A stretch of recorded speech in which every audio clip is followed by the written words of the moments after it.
Movie की शुरुआत में हम दो लड़कियों को देखते हैं जिनमें एक का नाम हंटर और एक का नाम बेकी है। इनके साथ बेकी का हस्बैंड डैन भी था। ये तीनों माउंटेन क्लाइंबिंग कर रहे थे। माउंटेन पर ऊपर चढ़ते हुए डैन एक होल में हाथ रखता है। तभी उसमें से एक पक्षी डर के बाहर निकलता है, जिससे अचानक डैन का हाथ फिसल जाता है और डैन नीचे गिरकर रस्सी से लटक जाता है। यह देखकर बेकी काफ़ी घबरा जाती है। अब हंटर और बेकी डैन को बचाने की बहुत कोशिश करते हैं, लेकिन वो डैन को नहीं बचा पाते और नीचे गिरकर डैन की मौत हो जाती है। अब ऐसे ही कुछ महीने गुजर जाते हैं और हम बेकी को देखते हैं, जो अभी भी डैन की मौत से उबर नहीं पाई थी और डैन की मौत के बाद उसने बहुत ज़्यादा शराब पीना शुरू कर दिया था। यहाँ बेकी के डैड भी उसे समझाने की कोशिश करते हैं कि अब तुम्हें अपनी नई ज़िंदगी शुरू करनी होगी, लेकिन बेकी अपने डैड की एक भी बात नहीं सुनती, क्योंकि वह डैन से बहुत प्यार करती थी और उसे बहुत ज़्यादा मिस करती है और उसने डैन की अस्थियों को भी अभी तक अपने पास ही रखा हुआ है। वो बहुत ज़्यादा डिप्रेशन में होने की वजह से एक दिन बेकी सुसाइड करने लगती है। तभी उसके पास उसकी फ्रेंड हंटर की कॉल आती है, जिसकी वजह से वह सुसाइड नहीं कर पाती। फिर अगले दिन हंटर बेकी के घर पर आती है और उसे 2000 फीट ऊंचा टावर के बारे में बताती है और यहाँ पर हंटर बेकी से कहती है कि हम दोनों उस टीवी टावर पर क्लाइंबिंग करने के लिए जाएंगे, क्योंकि हंटर इस चीज़ को जानती थी कि बेकी को एडवेंचर और क्लाइंबिंग करने का बहुत शौक है और बेकी डैन की मौत से बहुत ज़्यादा डिप्रेशन में आ चुकी है, इसलिए वह कहीं भी नहीं गई थी और हंटर उसे डैन की मौत से मूव ऑन करवाना चाहती थी। पहले तो बेकी इस चीज़ के लिए मना कर देती है, फिर अगले दिन काफ़ी सोचने के बाद वो हंटर के साथ जाने के लिए तैयार हो जाती है। फिर अगले दिन ये दोनों उसी टीवी टावर पर क्लाइंबिंग करने के लिए निकल जाते हैं। रास्ते में जाते वक्त दोनों बहुत ज़्यादा खुश थे। रास्ते में बेकी हंटर के मोबाइल पर उसकी कुछ पिक्चर्स को देखती है। तभी वह एक फ़ोटो को देखती है जिसमें हंटर के कंधे पर एक लड़के का हाथ रखा हुआ था। बेकी हंटर से उस लड़के के बारे में पूछती है, लेकिन हंटर उसे इसका कोई भी जवाब नहीं देती। थोड़ी ही देर में यह उस जगह पर पहुंच जाते हैं। तभी ये देखती है कि गेट पर डेंजर साइन के साथ एक ताला लगा हुआ है, जिसे ये खोलने की कोशिश करती है, लेकिन वह नहीं खुलता। फिर ये दोनों अपनी गाड़ी को वहीं छोड़कर आगे पैदल जाती हैं। टावर के करीब जाने पर ये देखती हैं कि बहुत सारे गिद्ध एक मरे हुए जानवर को खा रहे थे। ये दोनों उसे करीब जाकर उन गिद्ध को भगा देती हैं। फिर हंटर उस मरे हुए जानवर का वीडियो बनाकर अपने इंस्टाग्राम अकाउंट पर पोस्ट कर देती है।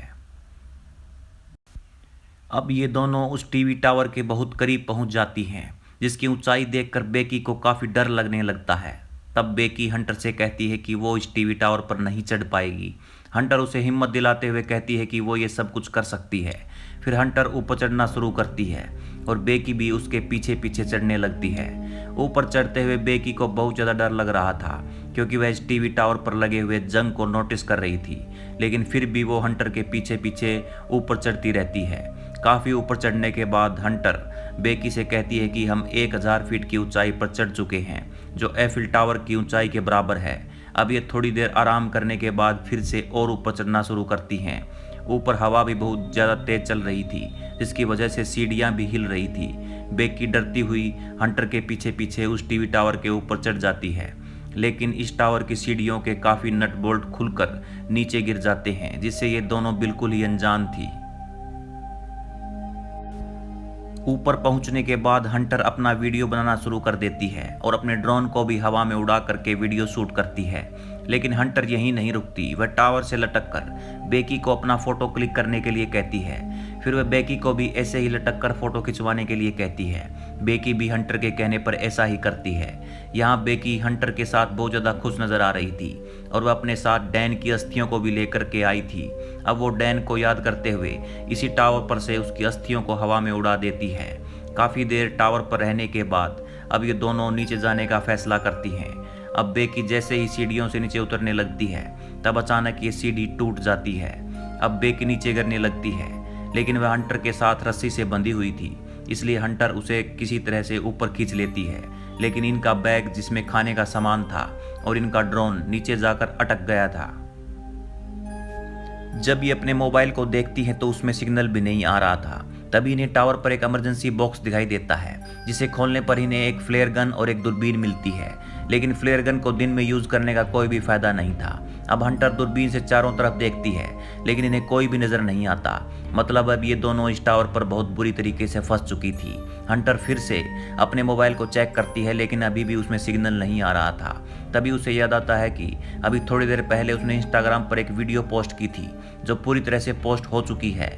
इसका मतलब था कि नीचे सिग्नल आ रहे हैं। फिर हंटर एक इमरजेंसी मैसेज लिखती है और फ़ोन को रस्सी से बांधकर नीचे लटकाती है, लेकिन सिग्नल नहीं मिलने से इसका कोई भी फायदा नहीं होता। फिर हंटर अपने फ़ोन को अपने शूज़ में डालकर नीचे फेंकती है ताकि इनका हेल्प का मैसेज पूरी तरीके से अपलोड हो सके, लेकिन जैसे ही वह शूज़ नीचे गिरता है वह फ़ोन भी टूट जाता है। तभी हंटर को टावर के नीचे एक आदमी दिखाई देता है जिसको ये दोनों हेल्प के लिए आवाज़ लगाती हैं, लेकिन इनकी आवाज़ उस आदमी तक नहीं पहुंच पाती। फिर बेकी अपने दोनों शूज़ को नीचे फेंकती है ताकि वह आदमी ऊपर देखे, लेकिन ऐसा करने से भी इन्हें कोई फ़ायदा नहीं होता। थोड़ी देर बाद वह आदमी बेकी के फेंके हुए शूज़ को देख लेता है, लेकिन वह समझता है कि ये शूज़ पहले से ही यहाँ पर पड़े होंगे। तभी हंटर अपनी दूरबीन से दो आदमियों को देखती है जो अपनी गाड़ी से यहाँ पर आए हुए थे। बेकी भी ये देख करके फ्लेयर गन चलाने वाली ही होती है, लेकिन हंटर उसे रोक देती है और कहती है कि इस गन का यूज़ हम रात में करेंगे ताकि उन आदमियों को हमारे टावर पर होने का पता चल जाए। अब जैसे ही रात होती है बेकी डैन के साथ अपनी शादी की फ़ोटो देखने लगती है। इसमें बेकी देखती है कि हंटर उसकी शादी से बिल्कुल भी खुश नहीं दिख रही थी। ये देखकर बेकी को हंटर पर थोड़ा डाउट होने लगता है। इसके बाद ये दोनों फ्लेयर गन चलाती हैं, जिससे वो दोनों आदमी इन्हें देख लेते हैं, लेकिन वो इन्हें बचाने की बजाय उनकी कार को चोरी करके यहाँ से चले जाते हैं। यह देख करके ये दोनों और भी ज़्यादा परेशान हो जाती हैं। तभी बेकी की नज़र हंटर के पैर पर पड़ती है, जिस पर वह 143 का टैटू देखती है। देखकर उसका शक यकीन में बदलने शुरू हो जाता है, क्योंकि बेकी का हस्बैंड उसे इसी कोड वर्ड में आई लव यू कहता था। बेकी अब इस बारे में हंटर से पूछती है। तब हंटर कहती है कि वो डैन को बहुत ज़्यादा पसंद करती थी और वह भी उसे लाइक करता था। ये सुनकर के बेकी बहुत ज़्यादा अपसेट हो जाती है और सोचती है कि ये दोनों उसके साथ धोखा कर रहे थे। अब हंटर इन सब चीज़ों के लिए बेकी से माफ़ी भी मांगती है और जैसे ही सुबह होती है हंटर खाने के बैग को एक रस्सी से लटक कर लेने के लिए जाती है, लेकिन उसका हाथ उस बैग तक नहीं पहुंचता। तो वो कूदकर उस बैग के पास पहुंच जाती है। फिर वह सेल्फी स्टिक निकालकर बैग को रस्सी पर लगाती है और छलांग लगाकर उस बैग को पकड़ लेती है। अब हंटर धीरे धीरे उस रस्सी के सहारे ऊपर चढ़ने लगती है और बेकी भी उस रस्सी को ऊपर की तरफ खींचना शुरू कर देती है। अब हंटर जैसे ही ऊपर पहुंचने वाली थी तभी उसका हाथ फिसल जाता है। ये देखकर बेकी काफ़ी घबरा जाती है, लेकिन हंटर नीचे गिरकर रस्सी से लटकी हुई थी।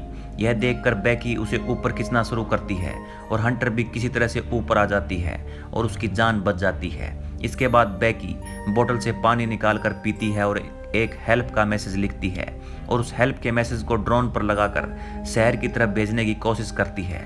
तभी वो देखती है कि ड्रोन की बैटरी खत्म होने वाली है, इसलिए वो ड्रोन को वापस पकड़कर अपने पास रख लेती है। और जैसे ही रात होती है बेकी की आंख लग जाती है। वो सपना देखती है कि हंटर नीचे गिर के मर गई है, उसकी लाश को गिद्ध खा रहे हैं। यह सपना देखकर बेकी काफ़ी घबरा जाती है। तभी उसकी नज़र टावर पर लगी हुई लाइट पर जाती है, जिसे देखकर बेकी सोचती है कि उस लाइट के पास जाकर ड्रोन की बैटरी को चार्ज किया जा सकता है। अब जब सुबह होती है तो बेकी उस लाइट के पास पहुंचकर ड्रोन की बैटरी को चार्ज करना शुरू कर देती है और जब तक बैटरी चार्ज नहीं होती तब तक बेकी वहीं पर लटकी रहती है। तभी एक गिद्ध बेकी पर हमला कर देता है, जिससे उसके हाथ से बैग छूट जाता है। यहाँ हम इस चीज़ को देखते हैं कि हंटर उस गिरते हुए बैग को आसानी से पकड़ सकती थी, लेकिन उसने जानबूझकर ऐसा नहीं किया। फिर बेकी नीचे आकर उस ड्रोन को शहर की तरफ भेजने की कोशिश करती है। तभी वो ड्रोन एक गाड़ी से टकराते हुए टूट जाता है। गाड़ी वाला आदमी उस ड्रोन में हेल्प मैसेज को भी नहीं देखता और वहाँ से निकल जाता है। इससे बेकी काफ़ी दुखी हो जाती है और रोने लग जाती है। फिर बेकी हंटर से उसका शूज़ मांगती है ताकि वह अपने फ़ोन को उसमें डालकर नीचे फेंक सके, लेकिन हंटर उसे अपना शूज़ देने से मना कर देती है। तभी बेकी को लगता है कि उसके पास जो लड़की बैठी है वो हंटर नहीं बल्कि उसका वहम है। उसे लगता है कि हंटर तो उस वक्त नीचे गिर के मर चुकी है और उसे उस डिस्क पर उसकी लाश दिखाई देती है, क्योंकि उस वक्त बेकी को होश नहीं था और उसे लग रहा था कि हंटर जिंदा है और उसी के साथ है। लेकिन अब उसे जब होश आया तो वह समझ चुकी है कि हंटर नीचे गिर के मर चुकी है और अब वह इस टावर पर बिल्कुल अकेली है। यह सोचकर वो रोना शुरू कर देती है। अब बेकी को भी लगने लगा था कि वह बहुत जल्दी मरने वाली है, क्योंकि वह अपने जिंदा रहने की उम्मीदों को छोड़ चुकी थी। इसलिए वह अपने डैड के लिए एक मैसेज रिकॉर्ड करती है। उधर उसके डैड की बेकी को लेकर काफ़ी परेशान थे और उसे ढूंढ रहे थे। अब सुबह हो जाती है और बेकी उस टावर पर जिंदा लाश बनी हुई बैठी होती है और उसके पैर से भी खून बह रहा होता है। यह देखकर एक गिद्ध उसकी तरफ आ जाता है और वह जैसे ही बेकी के मांस को खाने की कोशिश करता है, तभी बेकी उसे पकड़कर मार देती है और उसका गोश्त निकालकर उसे कच्चा ही खाना शुरू कर देती है, जिससे बेकी का पेट भर जाता है और उसमें थोड़ी एनर्जी आ जाती है। फिर बेकी एक रस्सी से लटक कर नीचे डिस्क पर पड़ी हुई हंटर की लाश के पास पहुंच जाती है। यहाँ वह अपने मोबाइल में अपने डैड के लिए हेल्प का मैसेज लिखती है और उस मोबाइल को हंटर के दूसरे शूज़ में डालकर हंटर की बॉडी में रख देती है। फिर वह हंटर को सॉरी कहते हुए उसकी लाश को नीचे फेंक देती है। जैसे ही हंटर की लाश नीचे गिरती है, वैसे ही वो मैसेज बेकी के डैड तक पहुंच जाता है।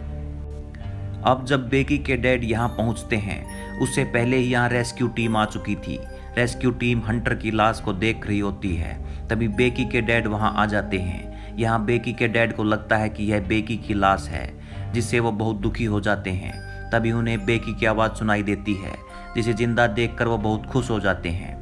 फिर ये दोनों बाप बेटे एक दूसरे से गले लगते हैं और इसी सीन के साथ ही ये शानदार मूवी ख़त्म हो जाती है। इस मूवी का नाम था फॉल।